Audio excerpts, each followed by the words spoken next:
अस्सलाम वालेकुम everyone. So previous session में हमें मॉडल क्वेश्चन पेपर का 3 मार्क्स के क्वेश्चन स्टार्ट करे थे एंड 3 मार्क्स के क्वेश्चन में हाफ ऑफ द क्वेश्चन जो हैं वो हमें प्रीवियस सेशन में कंप्लीट करे थे and next half of the question हमें इसमें कंप्लीट करेंगे। ओके, सो क्वेश्चन नंबर 28 तक जो है वो कंप्लीट हो गया था, तो इस सेशन में हमें प्रॉबेबली 29 से स्टार्ट करेंगे। जो भी हमारे 3 मार्क्स के क्वेश्चन हैं वो सारे कवर करेंगे। ओके, सो क्वेश्चन नंबर 29 में क्या है, they have asked write the quadratic polynomials whose sum and product of zeros are 2 and -8। यानी कि एक quadratic polynomial के sum and प्रोडक्ट देखो ही उन्होंने, तो सम क्या है 2 देखो ही एंड प्रोडक्ट क्या है -8 देखो ही। Okay, and hence find the zeros of polynomial. तो zeros of polynomials find out करो ओवर को जब उन्हें product and sum of zeros देखो ही। Okay, so product and sum of zeros हमने ऑलरेडी मालूम। सम ऑफ ज़ीरो का तो क्या होता है हमारा बेसिकली अल्फ़ा प्लस बीटा हमारा सम ऑफ ज़ीरोज़ होता है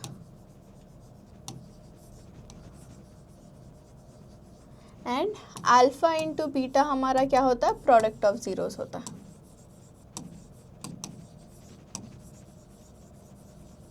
राइट, तो sum of zeros product of zeros दो भी हैं हमारे पास। अब हमें क्या फाइंड आउट करना, so find the zeros of polynomials के एक्चुअल अल्फ़ा एंड बीटा का वैल्यूज़ क्या हैं कर कोबल को फाइंड आउट करना। तो अब हमें क्वेश्चन के अकॉर्डिंग क्या लिख सकते हैं कि हमारा अल्फ़ा प्लस बीटा यानी कि सम ऑफ ज़ीरोज़ जो है वो हमारा 2 है, राइट, एंड ऑल्सो हमारा प्रोडक्ट ऑफ ज़ीरोज़ जो भी अल्फ़ा इंटू बीटा है जो क्या है that is -8। Okay, so 2 and -8 जो ही वो हमारे अल्फ़ा एंड बीटा के सम एंड प्रोडक्ट्स हैं, तो उसको हमें ऐसा लिख सकती हैं। अब हमें क्या लिखना, सो कि हमें एक रिक्वायर्ड पॉलिनोमियल बनाना जिसमें हमें अल्फ़ा एंड बीटा के यानी कि सम एंड प्रोडक्ट्स के वैल्यूज़ जो हैं वो सब्सटीट्यूट कर सकती एंड एक जेनेरिक इक्वेशन फॉर्म कर सकती हैं पॉलिनोमियल का, जिससे हमें फाइंड ज़ीरोज़ जो है वो फाइंड आउट करा जाए by using our factorization method. Okay, so इसमें स्टेप्स वेरी क्लियर हैं। जब तुम्हारे पास सम एंड प्रोडक्ट का वैल्यूज़ देखो होती है एंड पर्टिकुलरली अल्फ़ा बीटा का वैल्यू नहीं देखो रहते, तो वो केसेस में तुम्हें ये जेनेरिक फार्मूला यूज़ कर सकती which is x square minus alpha plus beta into x plus alpha into beta. तो ये क्या है, ये हमारा जेनेरिक फॉर्म है। ओके, ये जेनेरिक फॉर्म में हमें alpha plus beta and alpha into beta के जो ही वैल्यूज़ को सब्सटीट्यूट करती। ओके, सो अब हमारा x square as it is रहता है माइनस अल्फ़ा प्लस बीटा का वैल्यू हमारा 2 है, तो 2 into x plus alpha into beta का वैल्यू हमारा -8 है। तो हमारा रिक्वायर्ड इक्वेशन क्या आ जाता है, इक्वेशन हो जाता है x square minus 2x minus 8। तो ये हो गया हमारा पॉलिनोमियल का एक इक्वेशन। ओके, तो ये इक्वेशन के ये सम एंड प्रोडक्ट रहती हैं ज़ीरोज़ के। तो अब ज़ीरोज़ कैसा फाइंड आउट कर सकती, तो ज़ीरोज़ फाइंड आउट करने के लिए बेसिकली हमें फैक्टराइजेशन मेथड यूज़ करती। तो फैक्टराइजेशन मेथड में हमें यहाँ क्या कर रही, जो भी हमारा इक्वेशन है उसको इसके फैक्टर्स फाइंड आउट करें। फैक्टर्स कैसा फाइंड आउट करती है हमें ऑलरेडी पॉलिनोमियल्स के चैप्टर्स में देखो ही और एंड ऑल्सो प्रीवियस को से भी हमारे क्वाड्रेटिक के क्वेश्चन आको ही उसमें भी हमें देखो ही कि हमें फैक्टर्स फाइंड आउट करने के वास्ते क्या करते हैं, जो भी हमारा लास्ट नंबर होता है उसको हमें फर्स्ट नंबर के कोएफिशिएंट से मल्टीप्लाई करती हैं, यानी कि एक्स स्क्वायर के कोएफिशिएंट से मल्टीप्लाई करती। अब एक्स स्क्वायर का यहाँ कोएफिशिएंट कुछ भी नहीं है तो हमें क्या कंसिडर करते हैं कि वो कोएफिशिएंट जो है वो 1 है करके। ओके, सो 1 इंटू 8 इज़ -8 हो जाता हमारा एंड हमारा ये वाला जो है वो हमें यहाँ लेते हैं -2 करके। अब हमें ऐसा फैक्टर्स फाइंड आउट करना जिससे कि ये भी सेटिस्फाई होना एंड ये भी सेटिस्फाई होना। लेकिन इसमें हमें मल्टीप्लाई करें तो हमारा -8 आना, ऐड या सबट्रैक्ट करें तो हमारा -2 आना। ओके, तो उसके वास्ते अगर हमें 4 2 लिए तो 8 हो जाता है, बट ये साइन जो है वो साइंस भी सेटिस्फाई करना। अब यहाँ 2 कई को आता है, 4 में से 2 निकाले तो हमने 2 आ सकता है, यानी कि हमें सब्ट्रैक्शन करना आता है। सब्ट्रैक्शन करने के वास्ते एक नंबर पर हमें प्लस डालना है, एक नंबर पर हमें माइनस डालना। बट हमें मालूम कि जब भी आंसर में क्या होता है ग्रेटर नंबर साइन कैरी होता है, उसके वास्ते हमें क्या करती, ग्रेटर नंबर को माइनस डालती एंड स्मॉलर नंबर को प्लस डालती हैं। ओके, सो ये हमने मिल गया हमारे फैक्टर्स, राइट। तो अब हमें ये फैक्टर्स को मतलब एक्सपैंड कर को लिख सकती, like x square minus 4x plus 2x minus 8 is equal to 0, यानी कि -2 की जगह हमारे जो दो फैक्टर्स रहती हैं उसको हमें रिप्लेस करती हैं. ओके, सो नाउ अब इसको सिंप्लीफाई करने, यहाँ भी x है यहाँ भी x है, तो फैक्टर्स में क्या करते हैं, हमें जो भी कॉमन है उनको ग्रुपिंग कर लेती. तो इसमें क्या है, हमारा x कॉमन आ जाता है एंड यहाँ बचता है हमारा x माइनस 4. यहाँ +2 हमें अगर कॉमन लिए तो x माइनस 4 बचता है, विच इज़ 2 4 ज़ा 8, यानी कि 2 को 4 से मल्टीप्लाई करें तो वापस से तुम ना वो वाला इक्वेशन मिल जाता है. तो उसके वास्ते इन दो में क्या कॉमन है, 2 कॉमन है करके हमें 2 कॉमन लिखा है. अब देखें तो हमें x माइनस 4 कॉमन है, तो इसको हमें एक बार लिख लेंगे x माइनस 4, फिर हमारे पास है x plus 2 is equal to 0. x minus 4 दो बार है, उसको हमें एक बार लिख लेती एंड बचा क्या हमारे पास x प्लस 2 बच को है, तो x प्लस 2 को लिख ली. अब इसको अलग अलग से इक्वेट करना, x minus 4 is equal to 0 and then x plus 2 is equal to 0. So x is equal to plus 4 and x is equal to minus 2. So अब ये हमारे पास दो फैक्टर्स मिल गए. अब ये दो फैक्टर्स को क्या करती, hence the zeros of polynomials, हमारा अल्फ़ा होगा 4 एंड बीटा होगा 2. तो ये हमारे ज़ीरोज़ ऑफ पॉलिनोमियल्स कर को बोल को हमें मेंशन करा ले. तो बेसिकली उन्होंने अल्फ़ा एंड बीटा पूछ को थे, सो यानी कि हमारे ज़ीरोज़ ऑफ पॉलिनोमियल्स क्या ही कर को. So these are the zeros of polynomials. Okay, so it's very simple straightforward. तो मैं क्वेश्चन कुछ कॉम्प्लिकेटेड है अगर को कन्फ्यूजन करने का नहीं होता, तो मैं आराम से क्वेश्चन को अगर सेग्रीगेट करे तो तुम ना स्टेप्स मालूम हो जाती हैं कि क्या करे तो कैसा मिलती हैं zeros of polynomials. Main product रहा तो इट्स ईजी. तो मैं जस्ट इक्वेशन फॉर्म करो एंड देन अल्फ़ा बीटा के वैल्यूज़ फाइंड आउट करो. It's simple. Okay, so next moving on, हमारे पास एक और क्वेश्चन है जो कि अगेन हमारा पॉलिनोमियल्स के बेस पे है एंड वो ये क्वेश्चन जो है ये हमारे और ऑप्शन में है, यानी कि अगर तुम ना ये क्वेश्चन में कॉन्फिडेंस नहीं है कि इसका आंसर तुम्हारा सही है कर को, तो तुम्हें ये क्वेश्चन जो है ऑप्ट कर सकती हैं. ओके, सो अब ये क्वेश्चन क्या है देखेंगे. So it says if alpha and beta are the zeros of quadratic polynomials, अगर अल्फ़ा बीटा हमारे क्वाड्रेटिक पॉलिनोमियल्स के ज़ीरोज़ रिप्रेजेंट करती तो p ऑफ x में उन्होंने एक इक्वेशन, मतलब एक क्वाड्रेटिक इक्वेशन देखो ही, which is x square plus 3x plus 1, find the value of. ठीक है, सो उन्होंने दो सब क्वेश्चंस देखो ही, हमारे पास एक इक्वेशन है एंड उन्होंने क्वेश्चन में क्या मेंशन कर को ही कि अल्फ़ा बीटा जो है वो हमारे ज़ीरोज़ ऑफ पॉलिनोमियल्स ही कर को. ठीक है, तो इतना डिस्क्रिप्शन एंड इतना क्वेश्चन हमारे पास है. अब इसको लेकर हमें दो गिवन सब क्वेश्चंस जो ही उनको सॉल्व करना. Okay, so first of all हमारा इक्वेशन क्या है पहले वो समझेंगे. That is p of x is equal to x square plus 3x plus 1. So this is our question, right. तो अब ये क्वेश्चन में हमें क्या करेंगे, पहले हमारे sum of zeros and product of zeros को जो है फाइंड आउट कर लेंगे, सो दैट हमारा अल्फ़ा एंड बीटा के वैल्यूज़ जो हैं वो हम ना क्लियरली मालूम हो जाती.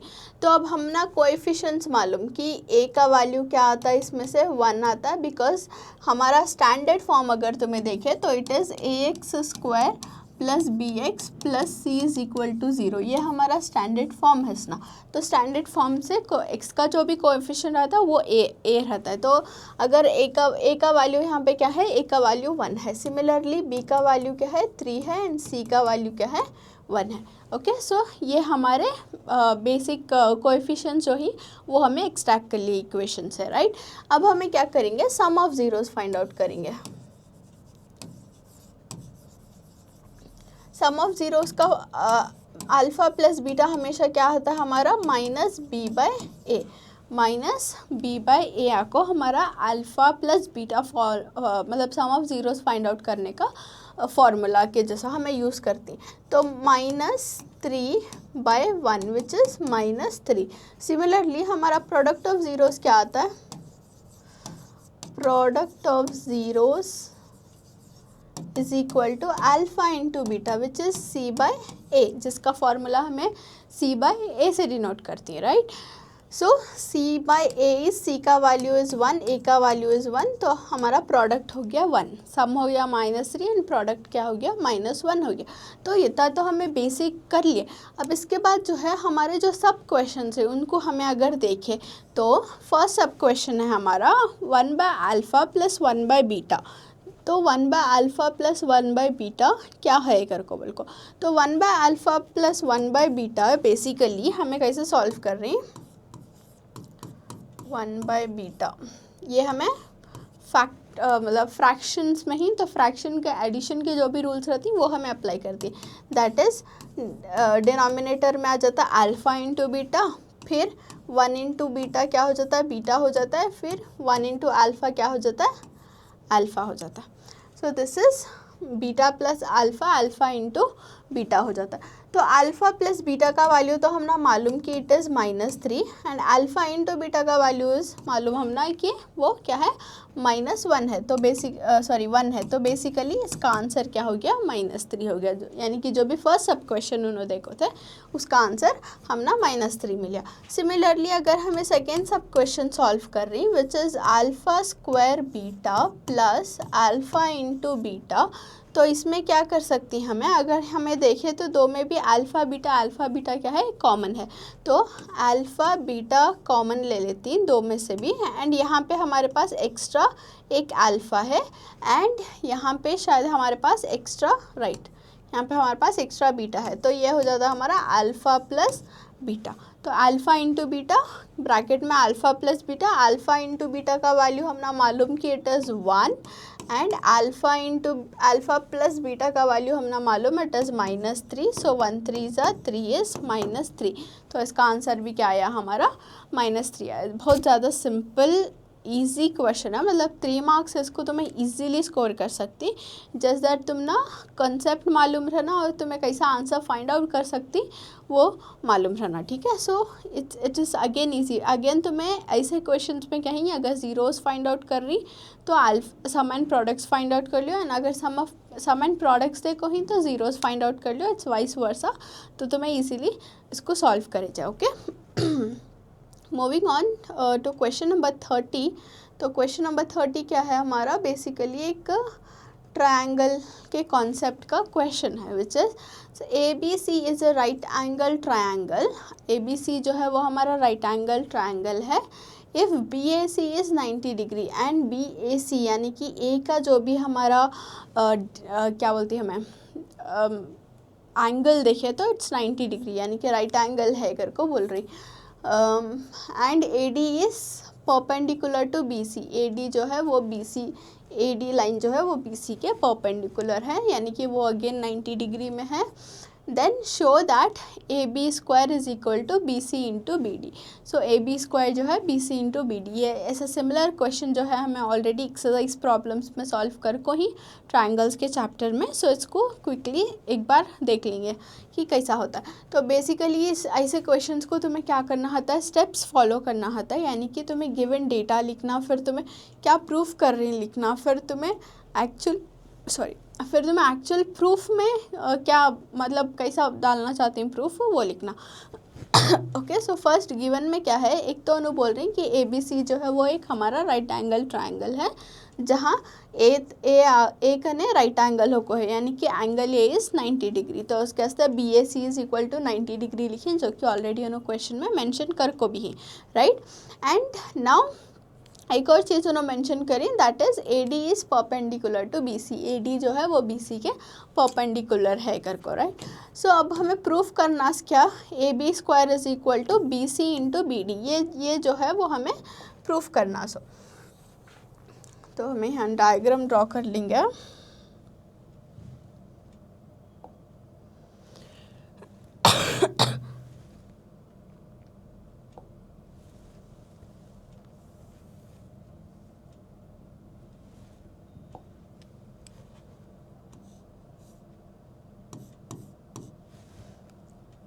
ABC is a right angle triangle, फिर AD है which is perpendicular to BC, तो this will be 90 degree and this will also be 90 degree. ये पूरा हमारा 90 डिग्री है, राइट। ठीक है। सो ये हमारा डायग्राम है। अब हमें प्रूफ क्या करना है, so A B square is equal to B C into B D.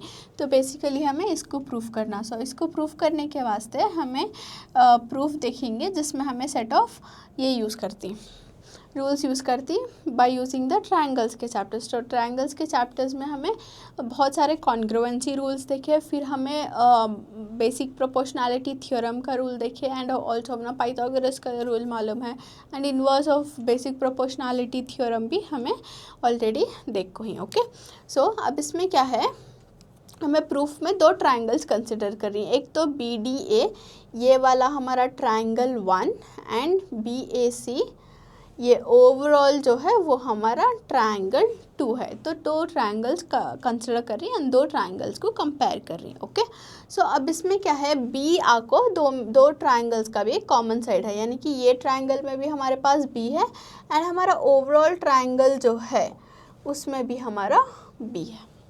Got it. Next, हमारा angle D and angle A जो है वो हमारा सेम एंगल है, यानी कि 90 डिग्री है। एंगल ए 90 डिग्री है बिकॉज राइट एंगल ट्रायंगल जो है वो राइट एंगल होको है, सो ए के साइड, तो उसके वास्ते ए का जो है वो 90 डिग्री है, एंड ऑल्सो डी का 90 डिग्री है बिकॉज ए डी का जो लाइन बन रहा है वो हमारा बी सी से परपेंडिकुलर हो रहा है। एंड जब भी परपेंडिकुलर लाइन सुनती तुम्हें तो तुमने मालूम रहना कि वो हमेशा 90 डिग्री एंगल पे हैंग कर को बोल को। ओके, तो वो 2 भी 90 डिग्री हैं। ओके, ठीक है। अब हमें क्या बोल सकती हैं, एंगल साइड एंगल क्राइटेरिया से, एंगल क्राइटेरिया से हमें क्या बोल सकती, अगर ये कॉमन साइड है तो इसका एंगल भी जो है वो सेम ही रहता है। तो एंगल क्राइटेरिया से हमें बोल सकते हैं कि ये जो भी गिवन ट्रायंगल जो भी हमें कंसिडर कर को इन ट्रायंगल्स, ये ट्रायंगल्स क्या ही सिमिलर ही। अगर ट्रायंगल सिमिलर हुए तो उनके करस्पॉन्डिंग साइड जो ही वो भी इक्वल रहती हैं। तो करस्पॉन्डिंग साइड्स क्या है हमारा, B D by A B, ये हमारा करस्पॉन्डिंग साइड्स हो गया ट्रायंगल नंबर 1 के। ओके, नाउ ट्रायंगल नंबर 2 के करस्पॉन्डिंग साइड सिमिलरली क्या होती, बी ए एंड ये वाला B C.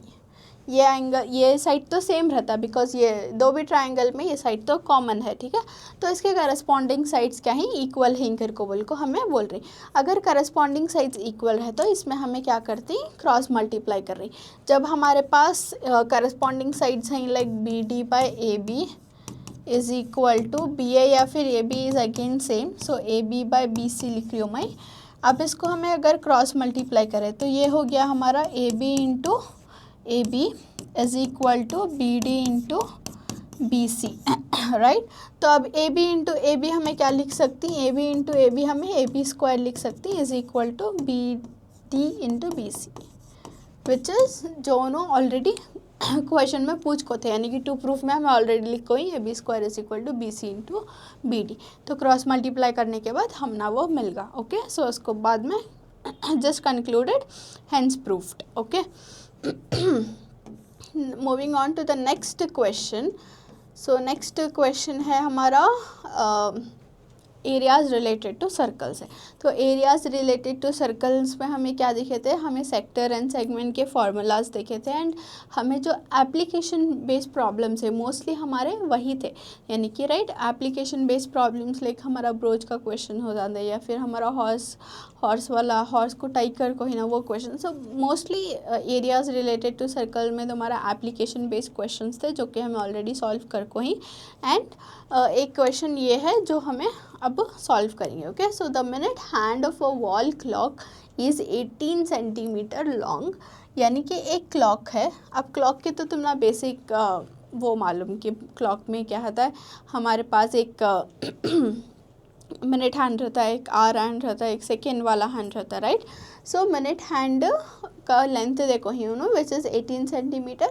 Find the area swept by the minute hand in 35 minutes, यानी कि 35 मिनट्स में मिनट हैंड का जो मिनट हैंड जो रहता है वो कितने से स्वेप्ट होता है, यानी कि कितना मूव होकर रहता है 35 मिनट्स में, उसका एंगल जो है वो फाइंड आउट करने बोल रहे हैं। सो बेसिकली अगर तुम्हारे पास कुछ ऐसा है एंड 35 मिनट्स के बाद उन्हें पूछ रही हैं, तो एंगल यहाँ से लेको 35 मिनट्स यहाँ तक आने तक it is just an example.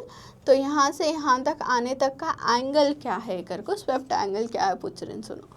Find the length of the arc formed by the SVEEP of 1 minute hand. तो ये आर्क का लेंथ क्या है कर को बोल को फाइंड आउट करना। सो उसके वास्ते हमें क्या करेंगे, सॉल्यूशन में वी नो कि सेक्टर एंगल सेक्टर एंगल जो है वो हमारा 35 मिनट्स के बाद फॉर्म होता है। तो उसके वास्ते हमें पहले वो फाइंड आउट कर लेंगे, राइट।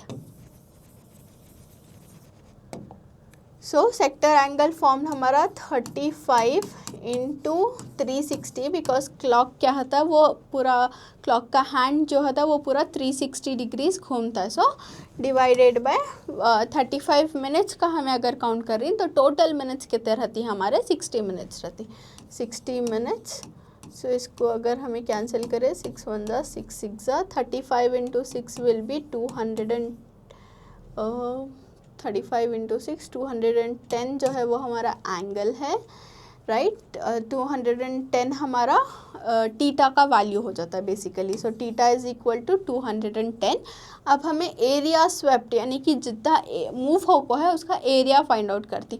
तो उसका फॉर्मूला क्या है हमारा, एरिया ऑफ इसका एरिया ऑफ स्वेप्ट यानी कि मूवमेंट ऑफ जो भी वो हमारा मिनट हैंड रहता है वो कितना मूव हो है घर को, उसका एरिया जो है वो कैलकुलेट कर रहे हैं। सो जिसका फॉर्मूला हमें लिख सकते हैं theta by 360 into pi r square कर को, ओके। तो अब हमारा टीटा क्या हो जाता है, टीटा तो हमारा 210 है जो हमें यहाँ फाइंड आउट करें, डिवाइडेड बाई 360 इंटू पाई का वैल्यू 22/7 इंटू आर। अब आर क्या है हमारा रेडियस। अगर तुम्हें क्लॉक में देखें तो सबसे बड़ा हमारा जो हैंड रहता है यानी कि आर सेकेंड्स कंपेयर करें तो मिनट हैंड जो होता है वो हमारा काइंड ऑफ रेडियस रिप्रेजेंट करता है। बिकॉज क्वेश्चन में बनो लेंथ देखो ही, length of the minute hand which is 18 metres, तो उसके वास्ते हमें रेडियस क्या ले सकती, 18 ले सकती। तो r square is nothing but 18 into 18, ठीक है। तो इसको सबको सिंप्लीफाई करने के बाद you will get 494 centimetre square. तो ये एरिया जो स्वेप्ट को है वो ये एरिया का होगा। अब हमें length of arc find out करना। Length of arc find out करने के वास्ते हमारा फॉर्मूला जो है वो चेंज होता है, that is theta by 360 2 pi r हो जाता। सो अगर तुम्हें सेम टीटा का वैल्यू हमारा मालूम है 210, फिर हमारा 2 पाई का वैल्यू 22/7 एंड आर का वैल्यू 18 सब्सटीट्यूट कर को सिंप्लीफाई करें तो लेंथ ऑफ आर्क जो है वो भी हमारा मिल जाता है। अब इसमें क्या होता है, लेंथ ऑफ आर्क में हमें बेसिकली सेगमेंट का फॉर्मूला डालते हैं एंड उसमें एरिया ऑफ स्वेप्ट एंगल में हमें बेसिकली सेक्टर का फॉर्मूला डालती। तो ठीक है, तो फॉर्मूलेज में कन्फ्यूजन नहीं कर लेना, फॉर्मूलेज अच्छे से तुम ना मालूम रहे तो ये सब सॉल्व करना इजी हो जाता है, ओके। सो लेंथ हमना मिलेगा 66 centimetre and also Hamna area मिलेगा 594 सेंटीमीटर स्क्वायर करके, okay. So again it is very simple straight forward, सबसे ज़्यादा इजी क्वेश्चन देखो ही एरियाज रिलेटेड टू सर्कल्स में, ये इसमें से भी तुम्हें मार्क्स इजीली स्कोर करे जो जस्ट तुम्हारे फॉर्मूलेज तुमना मालूम रहना एंड मतलब डेटा को कैसा यूटिलाइज करना is also important, okay. So now let's move on to another question जो हमारा प्रोबेबिलिटी का क्वेश्चन है। जो भी हमारे प्रोबेबिलिटी के क्वेश्चन हैं those are the easiest questions. तो प्रोबेबिलिटी के क्वेश्चन अगर 3 मार्क्स में आ रहा है तो तुम ना ईजीली 3 मार्क्स जो ही वो मिल जाती है, बिकॉज तुम्हें प्रोबेबिलिटी के चैप्टर में अगर वापस जाको देखे जो हमें ऑलरेडी प्रोबेबिलिटी का चैप्टर ख़त्म कर को ही उसमें जाको देखे तो सबसे ज़्यादा ईजी कॉन्सेप्ट्स मैथमेटिक्स के जो भी हैं तुम्हारे वो प्रोबेबिलिटी में आती है एंड उसमें हमें हर टाइप के क्वेश्चंस जो हैं वो ऑलरेडी कवर कर को ही, लाइक कॉइन बेस्ड रहते या फिर डाई बेस्ड रहते या फिर कार्ड्स वाले क्वेश्चंस रहते, सारे क्वेश्चंस जो हैं उसमें हमें सबसे ज़्यादा इजी फॉर्म में कवर कर को ही, राइट। तो उसके वास्ते इसमें से तुमना जो भी क्वेश्चंस आती हैं तो वो तुमना बहुत ज़्यादा ईजी हो जाती हैं सॉल्व करने के वास्ते, okay. So now let's see कि इसमें हमारा क्या है कर को बिल्कुल। So a box contains card numbered from 6 to 70, यानी कि एक बॉक्स में कार्ड्स हैं जिसमें नंबर्स हैं 6 से 70 तक। If one card is drawn at random from the box then find the probability that the card will have, okay. So उन्होंने डेटा क्या देखो है ना हम ना कि हमारे पास 6 से 70 तक क्या है नंबर्ड कार्ड्स हैं जो कि एक बॉक्स में ही, अगर रैंडमली हमें एक कार्ड ड्रॉ कर रही तो what is the probability of having the number of, ये देखो ही ना सब क्वेश्चंस देखो ही। तो फर्स्ट क्या है हमारा परफेक्ट स्क्वायर नंबर क्या हो सकता है कर को बोल को। अब परफेक्ट स्क्वायर नंबर का तो क्या है हमने मालूम कि अगर हमें सेम नंबर्स को मतलब नंबर्स को वो नंबर से दोबारा मल्टीप्लाई करें तो वो हमारा परफेक्ट स्क्वायर होता है, यानी कि 1 1 ज़ा 1, 2 2 ज़ा 4, 3 3 ज़ा 9, 4 4 ज़ा 16, 5 5 ज़ा 25, ये सारे हमारे परफेक्ट स्क्वायर्स हैं। दैट इज़ 1 4 9 16 25 36, ये सारे हमारे परफेक्ट स्क्वायर नंबर्स होते हैं। एंड हमें देखना कि हमारे पास अगर टोटल सीरीज ऑफ नंबर्स क्या है इनसो इट इज़ 6 से लेको 70 तक है इनसो, तो इसमें से हमें परफेक्ट स्क्वायर्स कौन से ही उसको हमें लिखना पड़ता है खाली। ओके तो टोटल नंबर्स इसमें हमें एन ऑफ एस कर को डिनोट करते हैं विच इज़ 65, यानी कि टोटल आउटकम मतलब टोटल जितने कार्ड्स हैं उसको बोल रहे हैं हमें, तो वो हमारे 65 हो गए। एंड अगर हमें फर्स्ट सब क्वेश्चन देख रही जिसमें हमें प्रोबेबिलिटी फाइंड आउट कर रही P of getting a perfect square number, तो उसमें हमें क्या कर सकते हमें परफेक्ट स्क्वायर्स लिख सकते हैं 6 से 70 तक। 6 तो नहीं है परफेक्ट स्क्वायर, 7 नहीं है, 8 नहीं है, 9 इज़ अ परफेक्ट स्क्वायर। 9 के बाद क्या आता है 16, 16 के बाद 25, 25 के बाद 36, फिर 7 7 ज़ा 49, 8 8 ज़ा 64, 9 9 ज़ा 81 आ जाता है which is a greater number, यानी कि 70 से ज़्यादा हो जाता है वो नंबर, हमें 70 के अंदर तक की फाइंड आउट करना सो। तो ये हमारे हो गए set of perfect squares between 6 and 70। तो अब ये हमारे कितने हो गए 1 2 3 4 5 6 नंबर्स हो गए, यानी कि एन ऑफ ए इज़ 6। अब हमारे पास टोटल 65 है, तो probability of having a perfect square is nothing but number of favourable outcomes जो हमारे 6 हैं divided by total number of outcomes जो हमारे 65 हैं, right. So that is all, मतलब तुम ना परफेक्ट स्क्वायर मालूम रहना एंड 66 और 70 के बीच के परफेक्ट स्क्वायर्स मालूम रहना, तो मैं इसको इजीली सॉल्व करे जाए। नेक्स्ट सब क्वेश्चन हमारा क्या बोल रही हूँ no a number divisible by 5। तो अगेन 6 एंड 70 के बीच में तो मैं 5 से डिविजिबल होने वाले नंबर्स ले लियो। It's very easy to find out. अगर हमें कंसिडर कर रही कि 6 और 70 के बीच में नंबर्स ऐसे कौन से नंबर्स हैं जो कि हमें डिवाइड कर सकती 5 से, तो 6 तो नहीं होता, 7 8 9 नहीं होता, 10 से स्टार्ट होता है। सो 10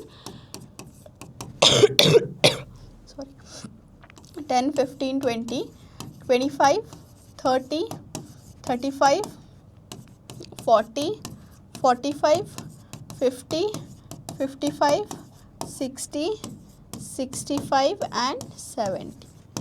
तो 6 और 70 के बीच में 5 से डिवाइड होने वाले ये सारे नंबर्स हैं।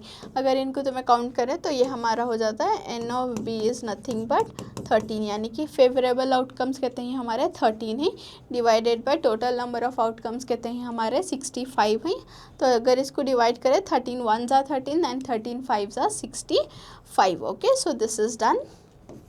नेक्स्ट हमारा थर्ड सब क्वेश्चन क्या है ऑड नंबर लेस देन 30। तो अब ऑड नंबर्स इवन नंबर्स मालूम है तुम ना, तो ऑड नंबर्स लेस देन 30 बोल रही हो ना। तो ऑड नंबर्स तो ना ऑलरेडी मालूम कि 1 3 5 7 9 ये सारे हमारे ऑड नंबर्स हैं। अब हम ना ऑड नंबर्स होना इन बिटवीन 6 एंड 30 उन्होंने 30 बोल को ही, इवन तो हमारे पास 70 तक कार्ड्स हैं बट उन्होंने क्वेश्चन में क्या मेंशन कर को ही हम ना स्पेसिफिकली कि नंबर लेस देन 30 तक ऑड नंबर्स फाइंड आउट करने का, राइट। ओके तो हमें 6 तो हमारा ऑड नंबर नहीं है तो 7 से स्टार्ट करती, तो 7 से 30 के बीच तक के सारे ऑड नंबर्स जो हैं हमें लिस्ट कर लिए एंड नंबर कितना वो टोटल कितना आया 12 नंबर्स है। So number of favourable outcomes हमारे 12 हैं and total number of outcomes हमारे 65 हैं। Okay so that's all about the question. तो प्रोबेबिलिटी के जो भी क्वेश्चंस रहती हैं those are the easiest questions, तो तुम्हें कैसा भी उसमें बहुत अच्छे मार्क्स ले सकती हैं। तो वैसे क्वेश्चन स्किप करो ना को, मतलब ट्राई करो कि तुम्हें ज़्यादा से ज़्यादा कंप्लीट करने का, बिकॉज तुम्हारे even numbers, odd numbers, perfect squares usually number based रहा तो तुम्हारा वो कॉन्सेप्ट रहता है. Okay, so next moving on, हमारे पास स्टैटिस्टिक्स का क्वेश्चन है. सो सिमिलर टू प्रोबेबिलिटी हमारे स्टैटिस्टिक्स के क्वेश्चंस जो हैं वो भी सबसे ज़्यादा इजी रहती, यानी कि हमें या तो मीन फाइंड आउट करना होता है या फिर मीडियन या फिर मोड. तीनों मेथड्स बहुत ज़्यादा इजी हैं. एंड मीन में अगेन हमारे पास 3 अलग अलग मेथड्स हैं जो कि हमें ऑलरेडी सॉल्व कर को ही, राइट. सो तुम्हें कौन सा भी इजीली सॉल्व कर सकते, बिकॉज ये खाली डेटा से सॉल्व करने का होता है, तुम्हें कुछ भी ज़्यादा ये फार्मूला रिलेटेड या फिर कुछ भी नहीं आता. Okay, so okay, find the mean for the following frequency distribution table, यानी कि मीन फाइंड आउट करने के वास्ते बोली. तो मीन फाइंड आउट करने के वास्ते अगेन तुम्हें डायरेक्ट मीन फाइंड आउट करती, या फिर दूसरा कौन सा है हमारा डायरेक्ट मीन है, या फिर हमारा और एक है, हमारे 3 टाइप्स ऑफ मीन्स है. सो बेसिकली सो उसमें से तुम्हें मीन कौन सा फाइंड आउट कर रही, या एंड मोड कौन सा फाइंड आउट कर रही, मीडियन कौन सा फाइंड आउट कर रही, तो वो तुम्हारा ये कर लेना. तो अब इसमें हमारा डेटा जो है वो सिंपल है, उसके वास्ते हमें डायरेक्ट मीन यूज़ कर सकती, एंड बाकी के 2 नहीं ये कर सकते. सो डायरेक्ट मीन मेथड में हमारा क्या है, एक्स आई फाइंड आउट करना एंड फ्रीक्वेंसी एंड एक्स आई के वैल्यूज़ को मल्टीप्लाई करना, बिकॉज हमारा फॉर्मूला क्या है डायरेक्ट मीन मेथड का, sigma F I into X I divided by sigma F आई, यानी कि ज़्यादा कैलकुलेशंस भी इन्वॉल्व नहीं होते. एंड अगर तुम्हारे पास डेटा सिंपल है, स्ट्रेट फॉरवर्ड है, तो तुम्हें डायरेक्ट मीन इज यूज़ करो. Okay, so priority is direct mean, but again तुम्हारा डेटा थोड़ा कॉम्प्लिकेटेड है तो दूसरे मीन मेथड्स जो ही वो यूज़ करना होता है. सो क्लास इंटरवल है हमारा, फ्रीक्वेंसी है, फ्रीक्वेंसी को ऐड कर लिया हमें जिससे हमारा 50 आया. फिर हमारे एक्स आई के वैल्यूज़ कैसा निकालते हैं, अब एक्स आई के वैल्यूज़ निकालने हमें बेसिकली जो भी हमारा क्लास इंटरवल है उसको यूज़ करते हैं. सो यानी कि 0 क्लास इंटरवल के लोअर क्लास को और क्लास इंटरवल के अपर क्लास को जो है हमें ऐड करती एंड डिवाइड बाय 2 करती. ओके, सो हमारा फर्स्ट क्लास इंटरवल का क्या है, 0 + 10 डिवाइडेड बाय 2 विच इज़ 10/2 हमारा हो जाता है 5. 2 1s are 2, 5s are 10, तो ये 5 होगा. सिमिलरली 10 + 20 हमारा 30 होता है, 30/2 15, 20 + 30 हमारा होता है 50, 50/2 25, 30 + 40 हमारा 70 होता है, तो 70/2 इज़ 35, एंड 40 + 50 हमारा 90 होता है, 90/2 is 45. Okay, and F I into X I is just directly multiply करो. 4 5s are 20, 9 15s are 135, 15 25s are 375, 14 into 35 is 490, 8 45s are 360, and इसको हमें ऐड कर लिया तो ये 50 हो गया हमारा, ये हमारा 1380 हो गया. अब इसको हमें ऐड क्यों करें, बिकॉज हमारा डायरेक्ट मीन मेथड का फॉर्मूला क्या है, वो है F I into X I divide by sigma F I. Whereas अगर हमारा स्टेप डिविएशन मेथड रहता मीन का तो उसमें थोड़ा कॉम्प्लिकेटेड स्टेप्स, यानी कि यू आई फाइंड आउट करो, डी आई फाइंड आउट करो, फिर एक्स आई फाइंड आउट करो, तो काइंड ऑफ कॉम्प्लिकेटेड है, मतलब ह्यूज हो जाता है, मतलब फाइंड आउट करने का, यानी कि टेबल जो है वो तुम्हारा बड़ा हो जाता है. सो स्टेप डिविएशन मेथड या फिर दूसरा मेथड या फिर इसमें सिंपल मेथड जो है उसमें से तुम्हें डेटा को देख कर, डेटा अरेंजमेंट को देख कर चूज़ करना पड़ता है. तो अब इसमें हमारा ज़्यादा ये नहीं था, तो हमें F I into X I use कर रही. सो एफ आई एक्स आई हमें इसको डिवाइड कर लिया तो हमारा आया 27.6. ठीक है, तो अब हमें मीन मिल गया. सिमिलरली हमारे पास स्टैटिस्टिक्स का सेम इसमें ऑप्शन है, और ऑप्शन है तो मोड फाइंड आउट करने का. सो अगर तुम्हें देखे तो हमें खाली इसमें मीन ही फाइंड आउट करना था. सो तो मीन में हमें बेसिकली टेबल्स के कॉलम्स बनाने थे जिसमें हमें क्या ही अगेन वो सेम गिवन डेटा के यूज़ कर कुछ हमें फाइंड आउट करे. तो इतना इजी मीन फाइंड आउट करना या फिर मीडियन या फिर मोड कुछ भी फाइंड आउट करना सभी क्या है बहुत ज़्यादा इजी है. तो ऐसे क्वेश्चंस भी स्किप न करो, ये भी ज़्यादा मार्क्स स्कोरिंग क्वेश्चंस हैं, तो इनको अटेम्प्ट करो. ओके, सो नेक्स्ट मोड में क्या आता है हमारा, find the mode of the following distribution table. तो मोड में तो तुम्हारा ये भी नहीं आता कि तुम्हें एक्स्ट्रा टेबल टेबल ड्रॉ करो, एक्स्ट्रा कॉलम ऐड करो, कुछ भी करो। तो मोड अगेन क्या है हमारा ईजी होता है कंपैरेटिवली मीन से, राइट। सो ये हमारा क्लास इंटरवल है। फ्रीक्वेंसी देखो ही उन्हों, तो जो भी गिवन फ्रीक्वेंसीज है उसमें हमें हमारे क्या आती हमारे रिक्वायर्ड वैल्यूज़, यानी कि मोड का फॉर्मूला देखो। अगर मोड का फॉर्मूला देखे तो मैं, तो it is L plus F1 minus FO divided by 2F1 minus FO minus F2 into H। तो ये हमारा फॉर्मूला है। फॉर्मूले में हमने L का वैल्यू होना, F1 का वैल्यू होना, FO का वैल्यू होना, F2 का वैल्यू होना एंड H का वैल्यू होना। सो ये सारे वैल्यूज़ अगर तुमने मिल गए तो सिंपली तो मैं इस फार्मूले में सब्सटीट्यूट कराती एंड फाइंड आउट कर लेती। अब ये फार्मूलेस कैसा फाइंड आउट करती, अगर तुम्हें देखे तो बेसिकली हमें मोड में क्या करती, जो भी हमारा ग्रेटर नंबर है, मतलब फ्रीक्वेंसी में जो भी हमारा ग्रेटर नंबर है वो हमारा F1 का वैल्यू होता है एंड उससे ऊपर वाला हमारा F0 का वैल्यू होता है एंड उसके नीचे वाला हमारा F2 का वैल्यू रहता है। एंड L जो है वो हमारा lower class interval of F1, यानी कि अगर ये हमारा F1 है तो इसका लोअर क्लास जो होता है वो हमें L से रिप्रेजेंट करती। एंड H जो है वो हमारा height of the class represent करते हैं, यानी कि 20 माइनस 15 करें तो तुम ना आता है 5, तो 5 जो है वो 5, सो इट्स नॉट 10, ठीक है। H is not 10, H is 5 because 20 minus 15, यानी कि कौन सा भी तुम्हें क्लास इंटरवल को सब्ट्रैक्ट करो तुम ना उसका हाइट ऑफ द क्लास मिल जाता है विच इज़ 5। अब हमारे पास सारे वो मिल गए तो उसके वास्ते हमें सब्सटीट्यूट करके हमें इजीली जो है मोड फाइंड आउट कर सकती है। Okay, so that's all about our 3 mark के क्वेश्चंस। नेक्स्ट हमारे 4 मार्क के क्वेश्चंस हैं एंड हमारा एक 5 मार्क का क्वेश्चन रहता है जो कि हमें नेक्स्ट सेशन में सॉल्व करेंगे, राइट। एंड प्रॉबली वो सेशन में हमें सारा जो है वो कंप्लीट कर डालती बिकॉज हमारा 3 मार्क्स कंप्लीट होगा। नेक्स्ट हमारा 4 मार्क के क्वेश्चंस आते हैं एंड फिर हमारा 5 मार्क का एक क्वेश्चन रहता है।